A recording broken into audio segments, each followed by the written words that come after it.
Welcome to Knife Chats. If you like what you see, give it a thumbs up, leave a comment, share it with friends, subscribe, and ring that notification bell. Thank you. Okay, this is basically a very short introduction to Great Eastern Cutlery, and most of the information you're going to hear is actually straight from their website. So if you want the best information on Great Eastern Cutlery knives, about the history and everything, I would suggest going there or one of the links that I have in the description. That's where I got most of the information from. I am in no ways an expert on Great Eastern Cutlery. I have just started collecting them within the last year or so, after a long time of just passing them by simply because of the price. So, short history, and could be a very short history because the company has only been around for about 15 years. It was established in August 2006 in Titusville, Pennsylvania. From what I understand, it was established by some ex-cutlers from Queen Cutlery, as well as a couple other knife companies. And from what I also understand, in the last 16 years, most of those same people are still there working at Great Eastern Cutlery making knives, so they definitely know what they're doing. And I have read many places that the quality of the knives continues to go up, which is a very positive sign.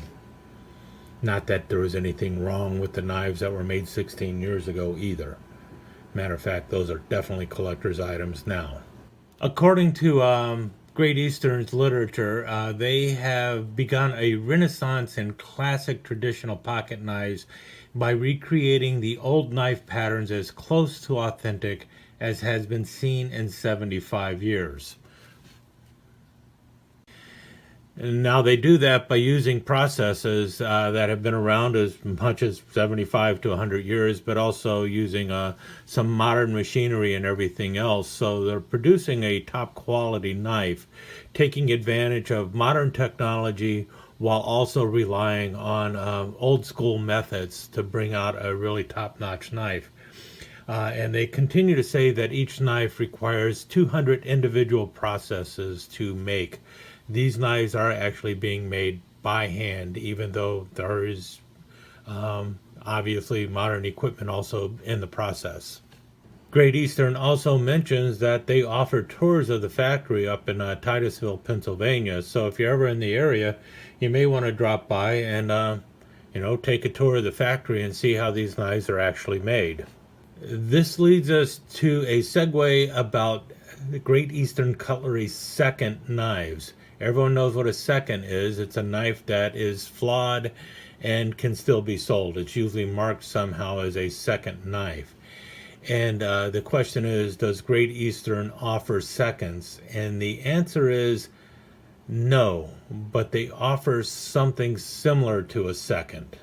If you actually go to the Great Eastern factory, they have a store there, and in the store they will sell knives that are that have a slight blemish on them. Perhaps the bone didn't die quite properly, or maybe the blade edge isn't as crystal clear as it should have been, something of that nature. And these knives will be clearly stamped with the letter S on it, S as in Sierra, on the blade.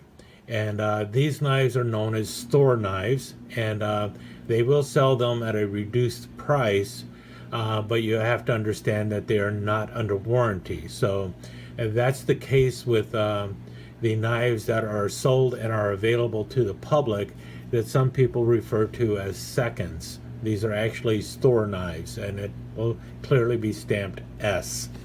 Now, Great Eastern Cutlery also have knives that will be stamped with the number 2. Now, these knives are also not under warranty, and they were also knives that were not sold to the general public. These were knives that the workers at Great Eastern Cutlery were allowed to buy, and they are for their own public consumption. They are not supposed to be resold. Again, they are not under warranty, And basically, if you send it back to Great Eastern Cutlery, I do not know what's going to happen with it. They may send it back to you, or they may just confiscate it, because it was not something that was supposed to be sold to begin with. And that's what a Great Eastern Second is. It's a knife that a worker at Great Eastern Cutlery bought that has other serious issues with it beyond just a minor flaw. So if you see an S on it, it was a store knife. If you see a 2 on it, it was a second knife that was deemed worthy to be sold to a trusted employee, but not to the public, because it's got serious issues with it. I'm going to try and wrap this up by just going over the 4 Great Eastern Cutlery brands. And the first one is GEC, or Great Eastern Cutlery, the ones that are GEC. Now these are knives that do not use 1095 carbon steel. They actually use 440C stainless steel. And beyond the 440C stainless steel blades, the other recognizable feature of a GEC brand knife is it will have the acorn shield. So every GEC brand knife, not the company, but the actual GEC brand, will have a acorn shield, and that's the only place they use the acorn shield. And those knives should have a 440C stainless steel blade. The typical handle materials on a GEC will be something American made, such as American cattle bone, American elk antlers, or American hardwood for the materials. So they try to make that as American as possible.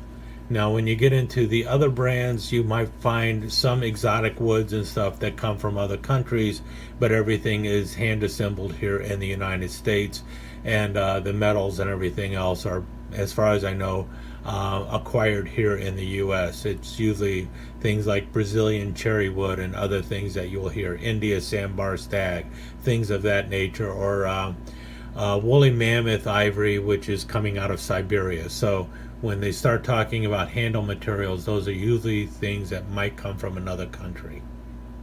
Otherwise, the knives are USA. Now, Tiriyut Cutlery is considered their low-end brand.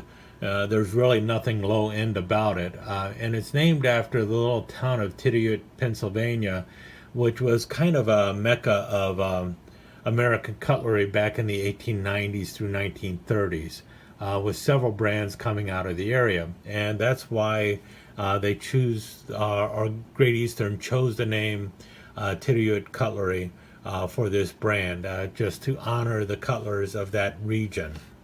Now, the Tiriyut knives usually use a lower end handle material, if you want to call Brazilian cherry wood and ebony and things of that nature lower end material. They also use cattle bone and acrylic sometimes in their handle materials. The big difference between them, really, if you can see right here, Tiriyut knives usually do not have a pinched bolster, whereas the Northfield knives will have a pinched bolster. That's the main difference that I have noticed so far. There might be more differences between them. Next up is the Northfield Unexcelled brand, and this was a brand that started in Connecticut back in 1858, lasted until around 1926, and has been brought back to life by Great Eastern Cutlery.